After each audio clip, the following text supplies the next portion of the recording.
हरे कृष्णा. श्रीमद भगवद्गीता जशी आहे तशी, अध्याय 9. अध्यायाचं नाव आहे राजविद्या राजगुह्य योग. आपण 22व्या श्लोकावर श्रील बलदेव विद्याभूषण यांनी लिहिलेली जी गीताभूषण टीका आहे ती पुढे वाचत राहणार आहोत. तर सुरू करण्याआधी श्रील प्रभुपादांना प्रार्थना करूया. हे श्रील प्रभुपाद, आम्ही भगवद्गीता हा ग्रंथ वाचून समजून घेण्याचा प्रयत्न करीत आहोत. त्यासाठी आम्हाला आशीर्वाद द्या. धन्यवाद प्रभुपाद.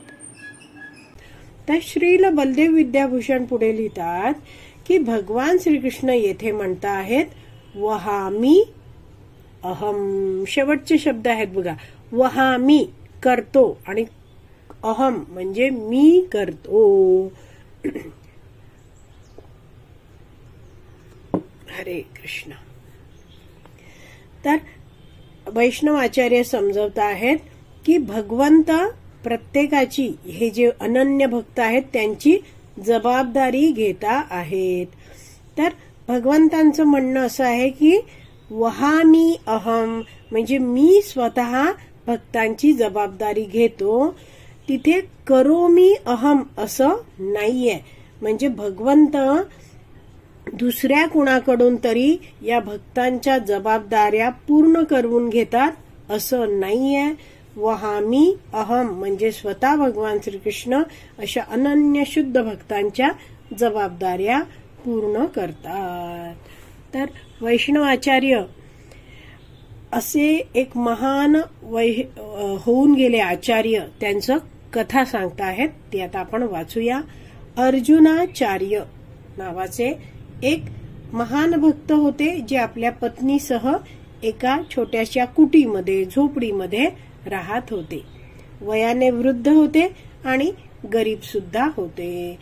मात्र रोज भगवद्गीतेचे संस्कृत श्लोक आहेत ते एक एक श्लोक वाचायचे आणि त्याच्यावर ते संस्कृतमध्ये टिप्पणी टीका लिहायचे. तर आणि जे काही आपल्याला समजलं ते त्या श्लोकाबद्दल स्वतःच्याच अभ्यासासाठी लिहून काढायचे. तर एक दिवस ते भगवद्गीता वाचत होते, अभ्यास करत होते, तेव्हा त्यांच्या समोर हा 9.22 श्लोक आहे तो आला आणि 9.22 हा श्लोक त्यांनी लिहिला. आणि वहामी हा शब्द त्यांनी जेव्हा वाचला तेव्हा ते विचार करायला लागले की भगवंत म्हणतात मी स्वतः करतो, मी रक्षण करतो, मी त्यांना सगळं पुरवतो. तर त्यांना काही हे वहामी शब्द पटला नाही. त्यांच्या मनात असा विचार आला की भगवंत कसे काय येतील सगळ्या अनन्य भक्तांकडे, स्वतः भगवंत कसे काय येतील आणि सगळं कसं पुरवतील. छे छे, हे काही शक्य नाही. ते कुणाला तरी पाठवत असतील.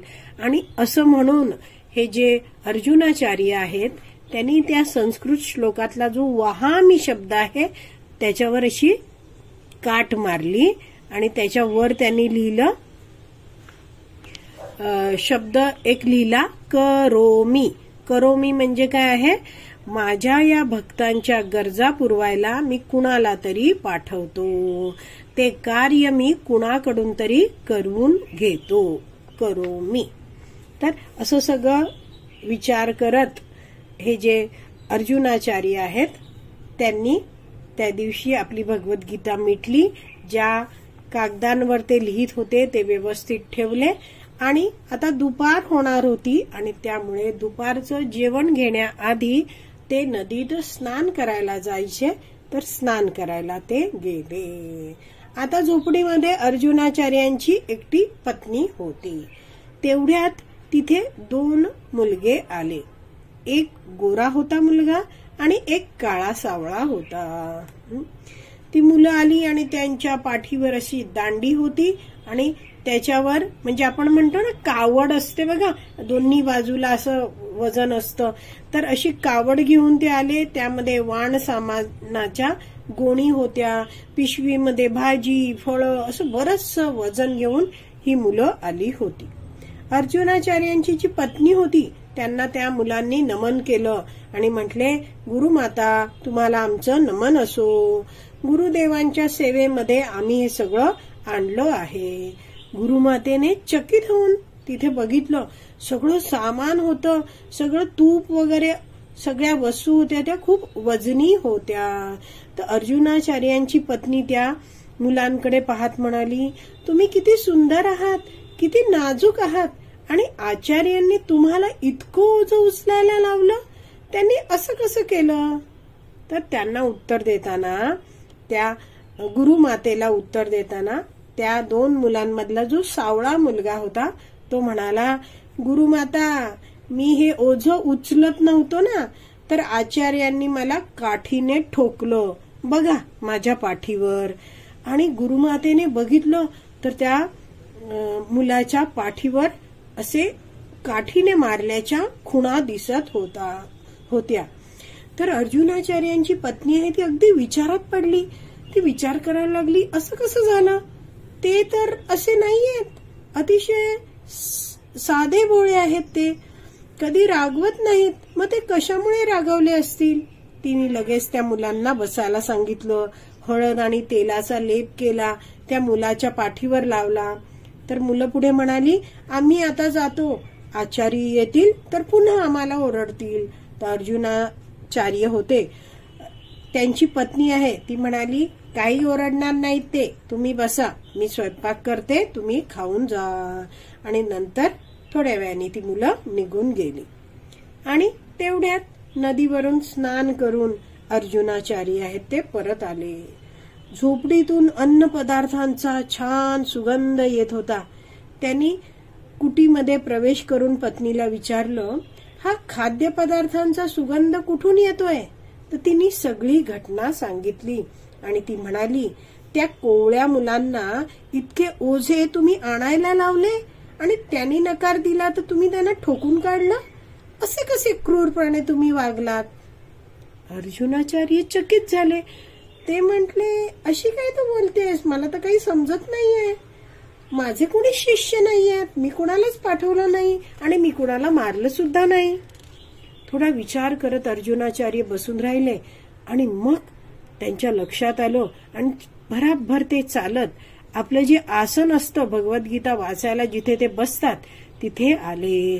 भगवद्गीतेचा ग्रंथ त्यांनी उघडला आणि ज्या श्लोकावर 9.22 या श्लोकावर ते सकाळी चिंतन मनन करत होते तो श्लोक आता त्यांच्या समोर होता आणि त्यावर त्यांनी वहामी शब्द आहे त्याच्यावर काट मारली होती. तर ते काट मारलेली आहे ते निघून गेली होती आणि तो वहामी शब्द जसाचा तसा दिसत होता. अर्जुनाचार्य विचारात पडले की हा तर शब्द मी खोडला होता. आणि मग तर मी सगळं बंद केलं हा ग्रंथ आणि नदीवर स्नानाला गेलो. तर मग ही मुलं कोण आली होती आणि त्यांनी एवढं सगळं सामान का आणलं? आणि एकाच्या पाठीवर एवढं लागलं होतं तर माझ्या बायकोने त्या मुलाच्या पाठीवर हळदीचा लेप सुद्धा लावला. हे काय घडलं बरं? काही समजत नाहीये. इथे ही जी अर्जुनाचार्यांची पत्नी आहे ती बोलतच होती. इतकी गोड मुलं होती, इतकी नाजूक सुंदर मुलं होती आणि पत्नीकडून ते वर्णन सारखं ऐकताना अर्जुनाचार्यांच्या लक्षात आलं, अरे साक्षात भगवान श्रीकृष्ण आपला बंधू बलरामजींसमवेत इथे सगळं सामान घेऊन आले होते. त्यांनी 9.22 या श्लोकात जे सांगितलं आहे वहामी अहम, मी सगळा भार माझ्या भक्तांचा वाहतो, ते साक्षात शब्द भगवंतांचे, त्या भगवंतांच्या शब्दावर मी काठ मारली आणि म्हणून त्या मुलाच्या पाठीवर मारल्याच्या खुणा उठल्या होत्या. पण भगवंतांनी इथे येऊन सगळं हे पुरवून आपला भगवद्गीतेत सांगितलेला जो शब्द आहे वचन आहे ते खरं केलं आणि ते स्वतः आले, माझ्या या कुटीत आले. मी भगवंतांच्या वचनांवर अविश्वास ठेवायला नको होता. मग ते विचार करताना त्यांनी आपल्या पत्नीकडे बघितलं.